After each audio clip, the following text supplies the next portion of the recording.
waftigii hogaaminayay madaxweynaha jamhuuriyadda Soomaaliland mudane Axmed Maxamed Maxamuud Siiraayo ee ku sugnaa dalka Itoobiya kana mid ahaayeen wasiirka wasaaradda arrimaha dibadda, wasiirka wasaaradda arrimaha gudaha, wasiirka wasaaradda madaxtooyada iyo xoghaynta gaarka ah madaxweynaha jamhuuriyadda Soomaaliland iyo marwada madaxweynaha jamhuuriyadda Soomaaliland ee ku sugnaa dalka Itoobiya ayaa kulan la yeeshay ra'iisul wasaaraha dalka Itoobiya mudane Haile Mariam Desalegn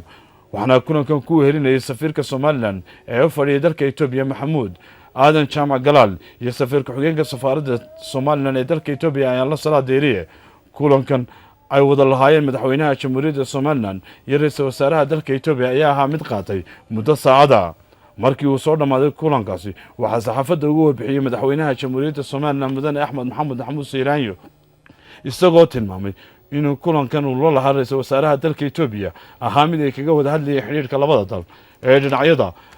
ganacsiga ammaanka iyo iskaashiga dhinaca horumarka madaxweynaha jamhuuriyadda Soomaaliland mudane Axmed Maxamed Maxamuud Siiraayo isagoo faahfaahin ka bixinaya kulanka uu la lahaa ra'iisul wasaaraha dalka Itoobiya waxa uu yidhi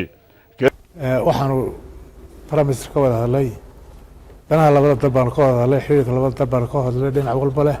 dhinaca nabadgelyada leh aan ka wada hadlay shir fiican oo wanaagsan baan noo dhacaan si wanaagsan isu afkarnay aad iyo aad aan u soo dhaweynayno waan uga mahad celinaynaa dawladda Itoobiya madaxweynaha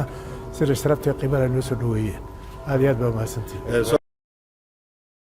kale marwada madaxweynaha jamhuuriyadda Soomaaliland marwa Aamina Sheekh Maxamed Jirde ayaa kulan la lahayd digeeda marwada ra'iisul wasaaraha dalka Itoobiya Roman Tasfaye iyadoo ay ka wada hadleen xiriirka danaha haweenweynaha labada dal ee Soomaaliland iyo Itoobiya si ay iskaga kaashan lahaayeen horumarinta haweenweynaha labada dal ee Soomaaliland iyo Itoobiya Maxamed Jaamac Garas Maxamed Jaamac Dhiif telefishinka qaranka Soomaaliland dalka Itoobiya